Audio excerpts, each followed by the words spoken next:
10 টাকার টিকিট কেটে 50 লাখ, এরকম মাঝে মাঝে আসে না?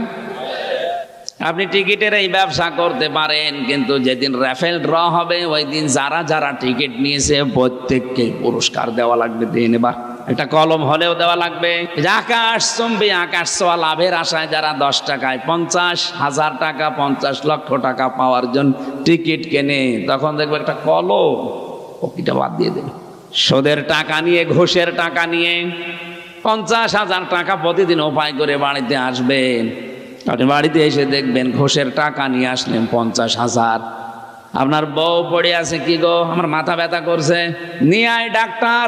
ছেলের দিকে তাকিয়ে দেখবেন ছেলে, কি গো বলেন চোখে কম দেখতেছি, নিয়ে যা ডাক্তারের কাছে। মেয়ের দিকে তাকাবেন, কি হয়েছে বলে আমার জিনে ধরিস, নিয়ে আয় কবিরাজ। তোমার কি হচ্ছে বলে আমার হুজুর নিয়ে আসেন, ঝাড়া লাগবে।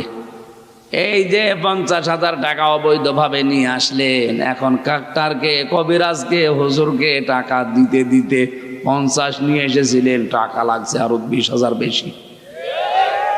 এটা যে বেশি লাগবে কেন জানেন? সূরা তাহা 16 নম্বর পারা, কোরআন বিশ্বাস করেন তো? সূরা তাহা 16 নম্বর পারা 19 নম্বর পৃষ্ঠা 13 নম্বর লাইনে 24 নম্বর আয়াতে 124 আল্লাহ পাক বলেন, আমার আইন বাদ দিয়ে, আমার নিয়ম নীতি বাদ দিয়ে কেউ যদি উপায় করে হারাম ভাবে, আমি আল্লাহ ওর জীবনটা সংকীর্ণ করে দেই।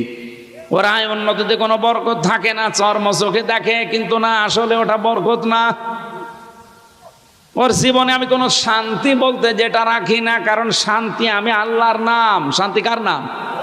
সালাম। সালাম কার নাম? শান্তি দেওয়ার একচ্ছত্র মালিকানা আমি আল্লাহর।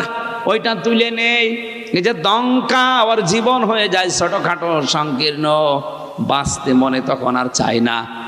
সবচাইতে বড় ক্ষতি হবে ওর, ওলা হাসরুহু ইয়াউমাল কিয়ামাতি আমা। লোকটা যখন মরণের পরে কিয়ামতে উঠবে, তখন চোখ থাকবে না, অন্ধ হয়ে উঠবে। এই জন্য হারাম ইনকাম যারা আছেন, সে সুদের বলেন, ঘুষের বলেন, আরে মদের ব্যবসা, ইয়াবা ডাইলের বাবার ব্যবসা করছেন যারা, থামেন। আপনি যদি মুসলিম পরিচয় দিয়ে থাকেন থামেন। অন্যান্য জাতির কথা বাদ দিলাম, কারণ ওইটা ওরা খায়। কথা বলে না কেন?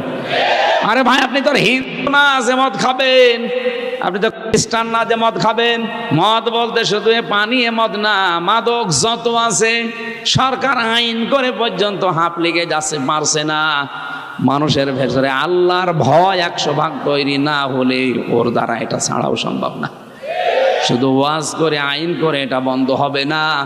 আমাদের যে আইন, শরীরি আইন আছে কোরআনে, ওটা যদি রাষ্ট্রীয়ভাবে 100% কায়েম হয়ে যায়, তখন আর মদের ওয়াজ করা লাগবে না।